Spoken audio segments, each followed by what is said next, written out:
Hello again. This is another board that we've rigged up to simulate a complete starting, lighting, blade solenoid circuit on a typical riding lawnmower.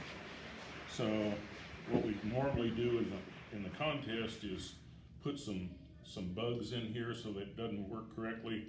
The student's job is to go through using either a test light and or a multi-tester, try to figure out what's wrong with each of the different circuits.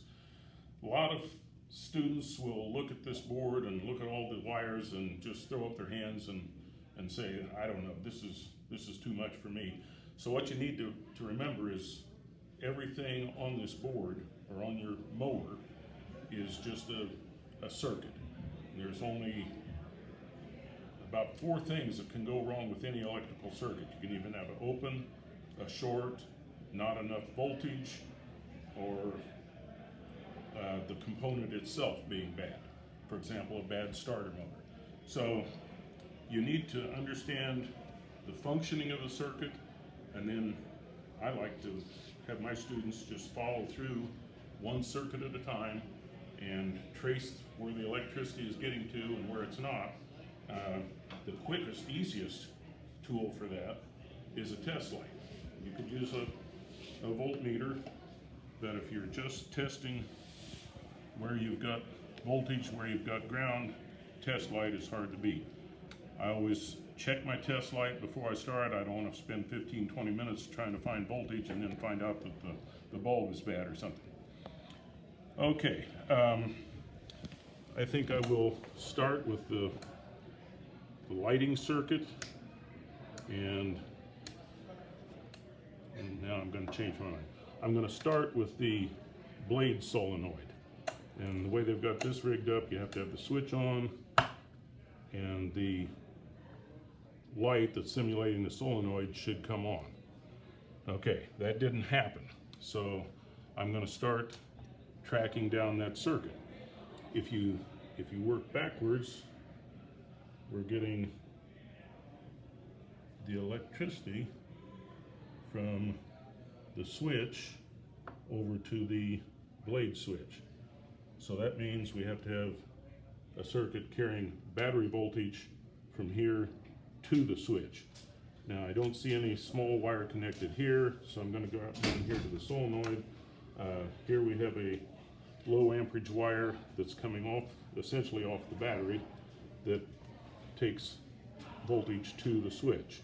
So we've got voltage there, and we don't have voltage there. Okay, looking at the circuit, looks like we have a fuse in line. So again, if I check going into the fuse, it's hot. If I check going out of the fuse, obviously this fuse has been blown. Now, instead of stopping and going to town, I'm going to bypass that for testing today with just a jumper wire. I'm going to hook the jumper wire up in place of that. And since I left the switch on, we can see that the blade solenoid is working correctly. Moving on to the lighting circuit. The headlights are supposed to light up when you flip the switch.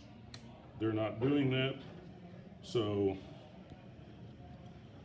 we know we're getting voltage to the switch, and need to find the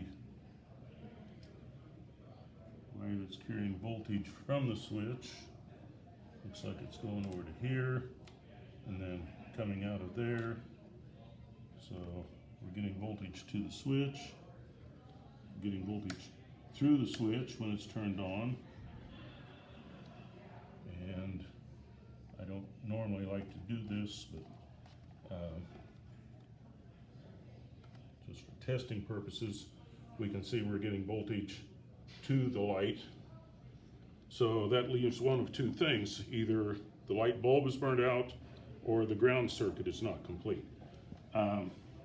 Since this bulb is clear, we can pretty much look in there and see that the the bulb is intact, but in order to make sure, we're going to set our ohm meter to ohms, and again making sure the thing works. I'm going to touch the leads together, so I should have continuity between there and here. Since I don't, and the bulb appears good, we're going to say that this ground is defective. And it's defective somewhere underneath this block. You can check a ground from here on back with this same tester. Most people just use this to check voltage, but if you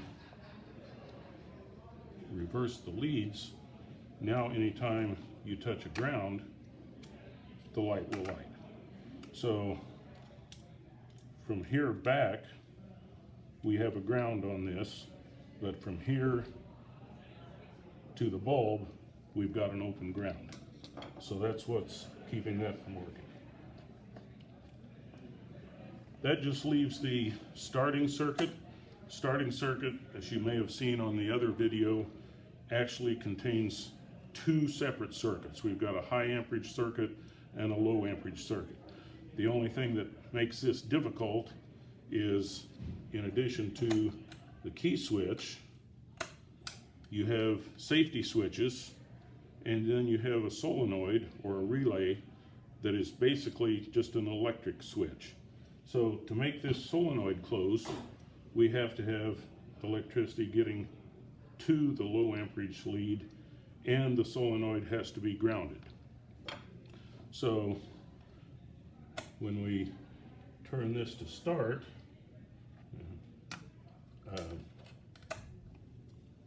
forgot to set this back for voltage. You'll always have voltage here. You shouldn't have voltage here until the solenoid switch is closed. So when you turn this to crank, this low amperage lead should be hot, and it's not. So we're going to start backtracking. We're not getting anything out of that switch. We're not getting anything to that switch. So we'll go this switch. We're not getting anything out of that switch. We aren't getting anything to that switch. Same thing here. Okay, we are getting juice to the switch. We're not getting anything out of the switch. So that safety switch is either out of adjustment, broken, or in this case, it just wasn't turned on.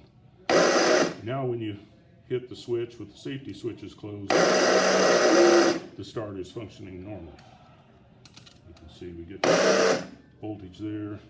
When the switch is closed, we'll be getting voltage to the starter. And had that not worked, we could have checked our starter for ground, and from here we see that it is grounding correctly. So that's the main thing about checking circuits. You have to understand how they're supposed to work, and then just basically with a test light, tracking back from point to point, finding out where you have juice, where you don't have juice, where you have a ground, where you don't have a ground, and just keep one circuit in mind at a time. Things should be pretty simple. Thank you.